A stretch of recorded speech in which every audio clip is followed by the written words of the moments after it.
క్రీస్తు పేరట వందనాలండి. ఇది చెప్పకూడదు కానీ చెప్పవలసి వస్తుంది. కొన్ని సంఘాలలో బాప్తీసం అడిగితే వాళ్ళకి బాప్తీసం ఇవ్వట్లేదండి. ఎందుకండి బాప్తీసం ఎవరంటే, బాప్తీసం ఇవ్వచ్చు కదండి అడిగిన వాళ్ళకని అడిగితే, మేము ఈస్టర్కి ఇస్తామండి, క్రిస్మస్కి ఇస్తామండి, పండగలప్పుడు ఇస్తామండి, 6 నెలలకు ఒకసారి ఇస్తామండి, సంవత్సరానికి ఒకసారి ఇస్తామండి అని చెప్తున్నారు.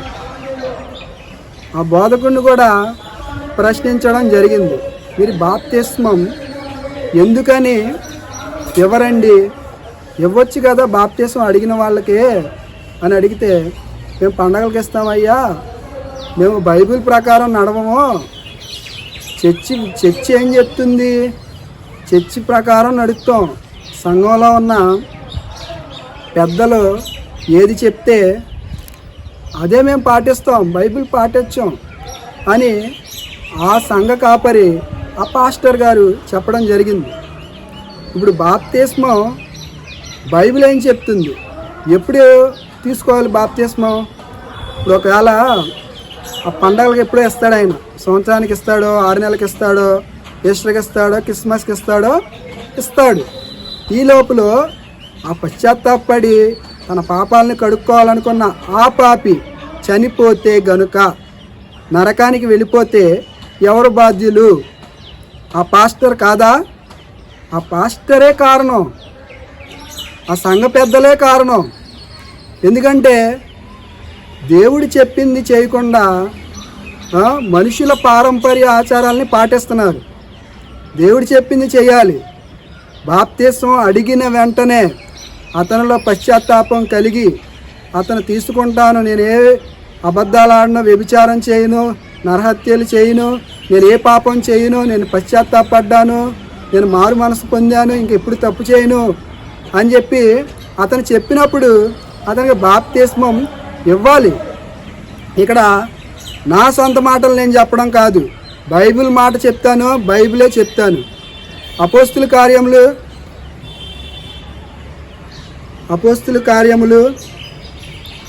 8వ అధ్యాయము 36వ వచనం నుంచి 38వ వచనం వరకు. అపోస్తుల కార్యములు 8వ అధ్యాయము 36వ వచనం నుంచి 38వ వచనం వరకు.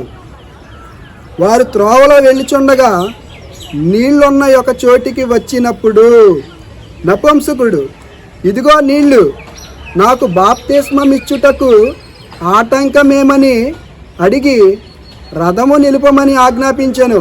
ఫిలిప్పు, నీవు పూర్ణ హృదయముతో విశ్వసించిన ఎడల పొందవచ్చునని చెప్పెను.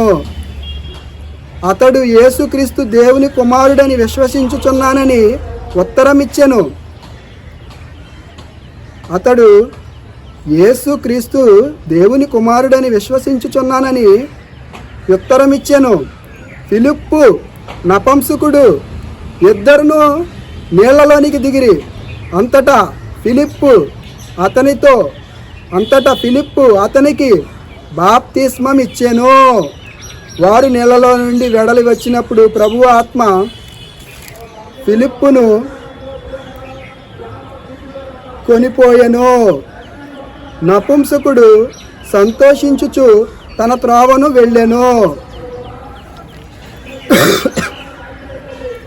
ఇక్కడ ఫిలిప్పు గారిని నపుంసకుడు, ఇదిగో నీళ్ళు, నాకు బాప్తిస్మం ఇవ్వడానికి నీకు ఆటంకం ఏంటి అని అడిగాడు, ప్రశ్నించాడు. బాప్తిస్మం నాకు ఇవ్వు అంటే అక్కడ ఎవరో లేరు, ఇద్దరే ఉన్నారు, ఒకరు నపుంసకుడు, ఒకరు ఫిలిప్పు బాప్తిస్మం ఇచ్చాడు. 10 మంది ఉండాలి, మీ అమ్మ ఉండాలి, మీ నాన్న ఉండాలి, మీ మామ ఉండాలి, మీ తాత ఉండాలి అని చెప్పి అడగలా. నువ్వు నమ్ముతున్నావా, యేసుక్రీస్తు నిజమైన రక్షకుడని నమ్ముతున్నావా అని చెప్పి అడిగాడు. ఇంకా నువ్వు నీ పాప క్షమాపణ నిమిత్తం నువ్వు తీసుకోవాలి, పరిశుద్ధుడు కావాలని చెప్పి వివరించి బైబిల్ గురించి వివరించాడు.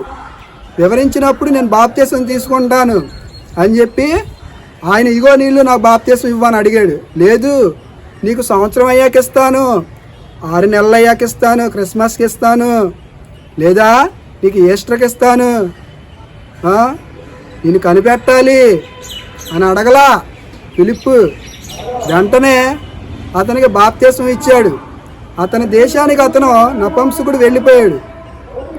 నేను చెప్పాలనుకున్నది నేను బైబిల్ ఏం చెప్తుందో అది చెప్పాను.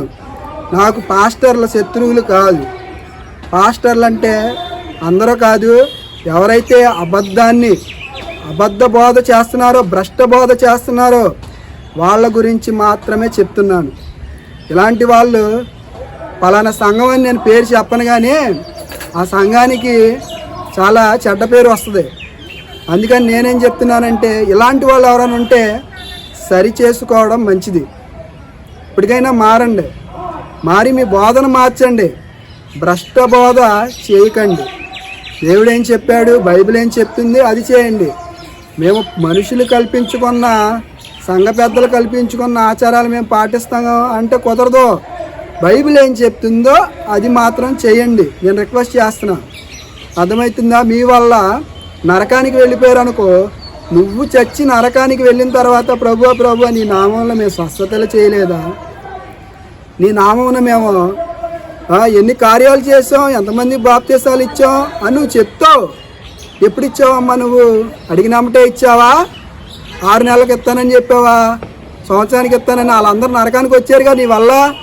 నిన్ను నరకంలో పెట్టడమే కరెక్టు అని చెప్పి నిన్ను నరకంలో తొక్కిపడేస్తాడు.